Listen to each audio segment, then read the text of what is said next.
দর্শক সকলকে প্রীতি ও শুভেচ্ছা জানিয়ে শুরু করছি আজকের লাইভ। আজকের বিষয় আপনারা ইতিমধ্যেই জেনেছেন যে আজকে আমরা যে বিষয় নিয়ে আলোচনা করব সেটি হচ্ছে বেগম জিয়ার শারীরিক অবস্থা এবং বর্তমান দেশের সার্বিক পরিস্থিতি।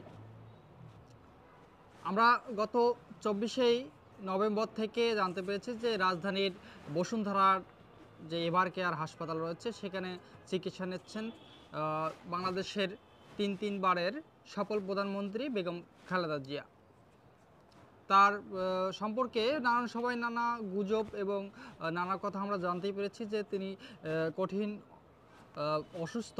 তবে তার যে ডাক্তার রয়েছে ZAM জাহিদ, তিনি যে বিষয়টি গণমাধ্যমকে জানিয়েছেন যে বর্তমানে বেগম জিয়ার অবস্থা খুবই সংকটাপন্ন। তবে দেশ বিদেশ থেকে যে বেশ কয়েকটি চিকিৎসক দল এসেছে, তারা যেটি জানিয়েছেন সেটি হচ্ছে এখন বর্তমানে সর্বশেষ আপডেট আমরা যেটি জেনেছি যে সেটি হচ্ছে বেগম জিয়া এখন চিকিৎসা নিতে পারছেন এবং তিনি চিকিৎসা গ্রহণ করছেন। এটি হচ্ছে সর্বশেষ গতকাল রাতে তার যে ব্যক্তিগত চিকিৎসক রয়েছেন ZAM জাহিদ, তিনি জানিয়েছেন।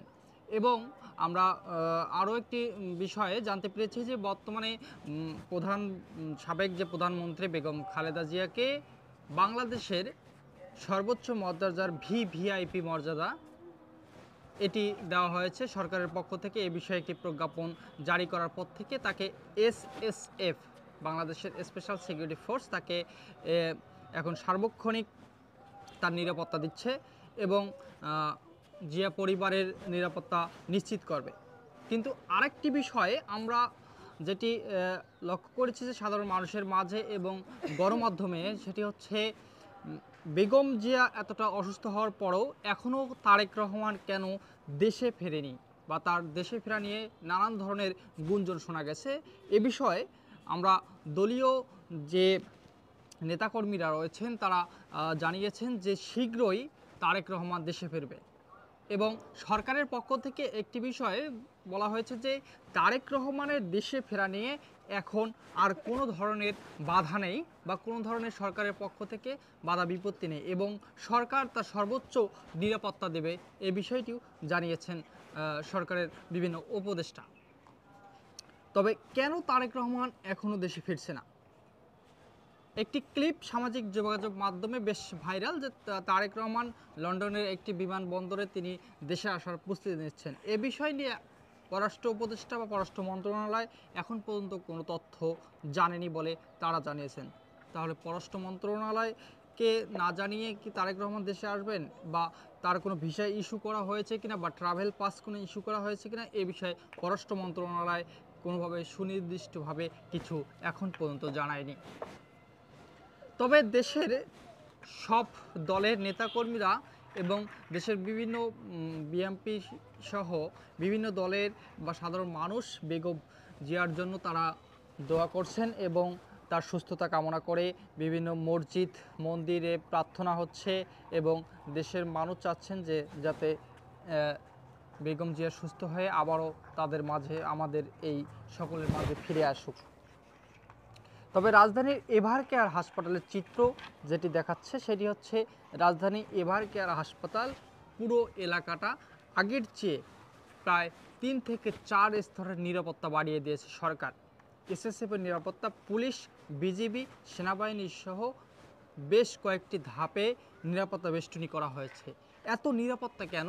এ বিষয়ে গুঞ্জন এবং নানা মতে নানাভাবে আমরা দেখতে পাচ্ছি যে নানা কথা হচ্ছে যে কেন এতটা নিরাপত্তার চাদরে ঢেকে দেওয়া হয়েছে বেগম জিয়ার যে এভার কেয়ার হাসপাতালে তিনি চিকিৎসা নিচ্ছেন। গতকাল তাকে দেখতে এসেছিল বাংলাদেশের 3 বাহিনীর যে প্রধান, সেনা, নৌ ও বিমান বাহিনীর প্রধান, তার সঙ্গে দেখতে এসেছিলেন এবং তাকে সাক্ষাৎ করে গিয়েছেন, এটি আমরা জানতে পেরেছি। দেশের প্রধান উপদেষ্টা তার জন্য দোয়া চেয়েছেন। এছাড়াও জামাতে ইসলামের আমির তিনি এসেছিলেন বেগম জিয়াকে দেখতে এবং তার জন্য দেশের বিভিন্ন জায়গায় এই প্রার্থনা হচ্ছে। তবে একটি প্রশ্ন জনমনে এখনও ঘুরপাক খাচ্ছে, তাই সাধারণ মানুষের ভিড়ও বাড়ছে, আদৌ কি বেগম জিয়া আমাদের মাঝে আছে কি নেই? তবে তার যে ব্যক্তিগত চিকিৎসক রয়েছেন জনাব ZAM জাহিদ, তিনি জানিয়েছেন যে ম্যাডাম জিয়া আগের চেয়ে অনেকটাই রিকভারি না, তবে আগের মতোই এখন তিনি চিকিৎসা নিতে পারছেন এবং যুক্তরাষ্ট্র, চীন সহ বিভিন্ন দেশের যে প্রতিনিধি ডাক্তারগণ এসেছেন তারা তার চিকিৎসা দিচ্ছেন। এই ছিল সমসাময়িক বিষয় এবং বাংলাদেশের বর্তমান যে আলোচিত বিষয়। দর্শক, আমাদের এই ইউটিউব চ্যানেল এবং ফেসবুক পেজটির সঙ্গে থাকবেন এবং বাংলাদেশের সমসাময়িক বিষয় নিয়ে আপনারা প্রতিনিয়তই আপডেট থাকবেন। আপনাদের সঙ্গে ছিলাম আমি রাজীব মুন্সী।